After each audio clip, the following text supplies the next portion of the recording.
Bonjour frères et sœurs, soyez bénis grandement. Aujourd'hui j'aimerais partager avec vous un dévotionnel que j'ai fait ce matin qui est sur activer la foi chez les autres. On peut lire dans le livre de Matthieu au chapitre 13 du verset 53 à 58 qu'il y a peu de miracles car les gens ne croient pas dans la ville de Nazareth. Jésus a grandi dans cette ville. Jésus est connu dans cette ville. Et pourtant, il n'y a pas de miracle, il y a très peu de guérisons. Parce que les gens ne croient pas. Jésus va dire, personne n'est prophète dans son pays. Et les gens sont tellement incrédules que malgré qu'il y ait la présence de Jésus, malgré qu'il y ait celui qui bénit, malgré qu'il y ait celui qui sauve, malgré qu'il y ait celui qui enlève tout péché, qu'il y a celui qui guérit, il n'y a pas de miracle. Il y a quelques guérisons, mais il n'y a pas de miracle. Tout simplement parce que les gens ne croient pas. On peut voir que la place de la foi, la place de croire en Dieu, croire en la capacité à Dieu de nous guérir, de nous sauver, a une place très importante, plus qu'importante. On peut lire peu de miracles, car les gens ne croient pas, les gens sont incrédules. Alors qu'ils ont celui qui peut donner la vie en abondance, en face d'eux, ils le considèrent comme un homme comme les autres. Et tout simplement, l'incrédulité ne permet pas de voir des miracles. De la même manière que quand nous, des fois, nous allons évangéliser, quand nous allons porter la parole, quand nous allons poser les mains sur certaines personnes, beaucoup de fois, il n'y a pas de guérison parce que les gens au fond d'eux, ils ne croient pas. Et je me suis posé la question beaucoup de fois pendant les évangélisations, pourquoi cet homme n'est pas guéri? Et tout simplement parce qu'il ne croit pas. Toi, tu peux avoir la foi que Dieu guérit, bien sûr. Moi, j'ai la foi que Dieu peut faire des miracles. Mais si la personne qui a besoin de la guérison, qui a besoin du miracle, ne croit pas, alors elle ne sera pas guérie. La plupart du temps, elle n'est pas guérie. Des fois, ça peut être le temps de Dieu, donc du coup, là-dessus, on ne peut rien faire. Et le temps de Dieu est parfait. Mais en règle générale, la parole nous fait comprendre que c'est ta foi qui t'a sauvé. Va en paix, comme il dit à la prostituée qui rentre dans la maison de Simon le pharisien, qui pleure et qui essuie ses larmes avec ses cheveux sur les pieds de Jésus-Christ, qui verse son parfum sur Jésus-Christ. Jésus lui dit tout simplement, ta foi t'a sauvé, tu peux aller en paix. Ou comme Bartimée qui est mentionné dans le livre de Luc, qui recouvre la vue, Jésus lui dit, ta foi t'a guéri. Et aussitôt, il a pu voir. Aussitôt, Bartimée a pu voir. Frères et sœurs, ou toi qui m'écoutes, qui ne connais pas encore le Christ, permets-moi de te dire tout simplement que tant que tu n'activeras pas la foi dans ton cœur, tu ne pourras pas être guéri. Tant que tu n'activeras pas la foi dans ta vie, vivre dans la foi chaque jour de ta vie, alors rien ne pourra se passer. Mon frère, ma sœur, toi qui évangélises, toi qui parles de Jésus dans la rue, toi qui imposes les mains, qui peut être comme moi à un moment frustré parce qu'il n'y a aucun miracle qui est opéré. Cela n'est pas de ton ressort. Garde la foi. Il ne faut pas que tu te déprimes. Il ne faut pas que tu sois déçu. Parce que c'est le temps de Dieu aussi. C'est le temps de Dieu qui prime.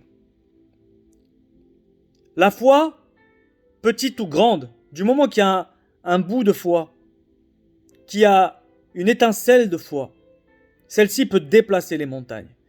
Du moment qu'il y a une étincelle de foi, celle-ci peut guérir, celle-ci peut sauver. Et frères et sœurs, toi qui m'écoutes, tu as besoin d'une guérison, tu as besoin d'une délivrance, tu as besoin d'être sauvé. Active ta foi. Active ta foi.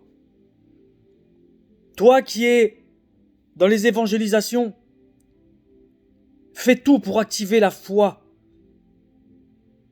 chez les autres. Montre ta foi. Ne cache pas ta foi. Tu peux croire en Dieu. Et les gens ont besoin d'entendre qui est Jésus-Christ. Les gens ont besoin d'entendre le message d'amour de Dieu pour ses enfants, pour sa création. Pendant que je suis en train d'évangéliser, je rencontre beaucoup de personnes qui sont musulmans. Et les musulmans croient en Dieu. Bien sûr, ils ne considèrent pas Jésus comme nous le considérons. Mais ne les jugeons pas. Aimons-les de la même manière. Vous savez, quand je parle de Jésus à des musulmans et que je leur demande est-ce que vous voulez que je prie pour vous, vous avez une douleur quelque part, vous avez un besoin de prière, eh bien, quand je prie pour eux, ils ont la foi en Dieu, ils croient que Dieu existe. Et quand je prie pour eux, ils ont la foi en Dieu. Et la maladie qu'ils ont ou la douleur qu'ils ont s'en va. Par contre, vous savez, quand je prie pour des personnes qui croient en la science, des agnostiques, parce qu'on ne peut pas parler des athées, parce que les athées croient que Dieu n'existe pas, donc ils croient en quelque chose. Mais au final, c'était pour vous dire que agnostiques ou athées, quand on prie pour eux, rien ne se passe. Parce qu'il n'y a aucune activation de foi dans leur vie. Et nous, notre rôle, beaucoup de fois, ce n'est pas à nous de convaincre. C'est l'Esprit Saint qui va les convaincre. Nous, notre travail, c'est de les aimer et c'est d'activer la foi dans leur vie.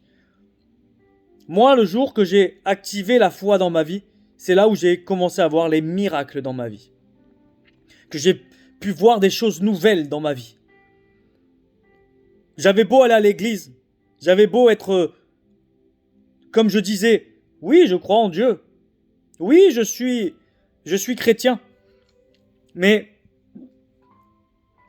rien ne se produisait autour de moi ou en moi plutôt, rien ne se produisait en moi parce que je ne croyais pas. Je m'étais enfermé pendant quelques années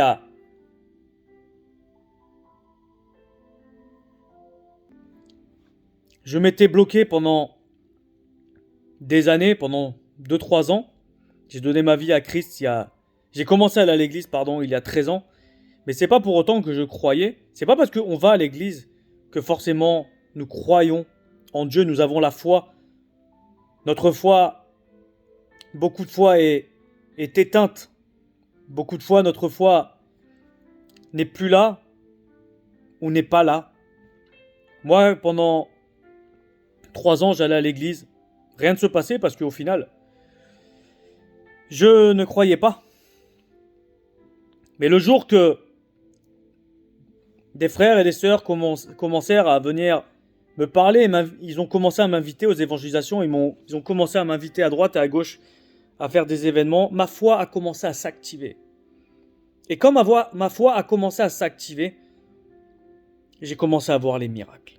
J'ai commencé à voir des choses que je n'avais jamais vues. Ce que mes yeux n'avaient jamais vu, ce que mes oreilles n'avaient jamais entendu. Pourtant, les miracles ont toujours été proches de moi, mais comme je ne croyais pas, je ne voyais pas. Comme je ne croyais pas, je n'entendais pas. Comme dit la parole, que ceux qui ont des oreilles pour entendre, entendent. Mais on peut dire aussi pour tous ceux qui ont des yeux pour voir, voient.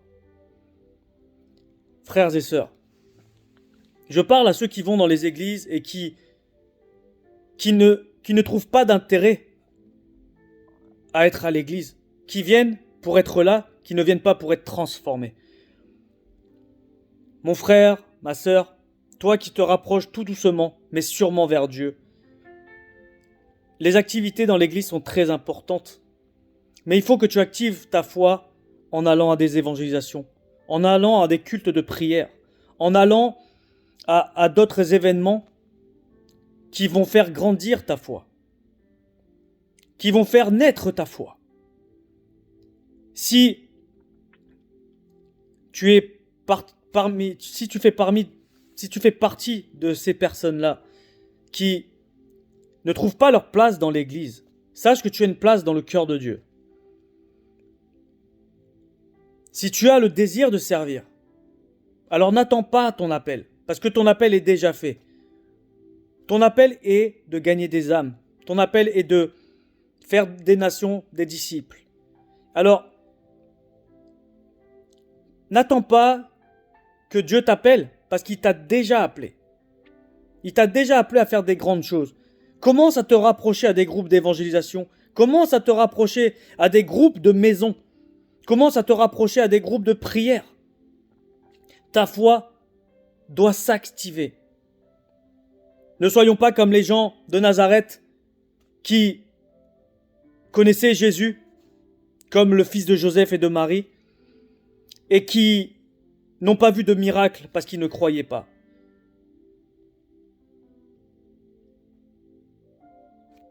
Il faut activer ta foi. Active ta foi.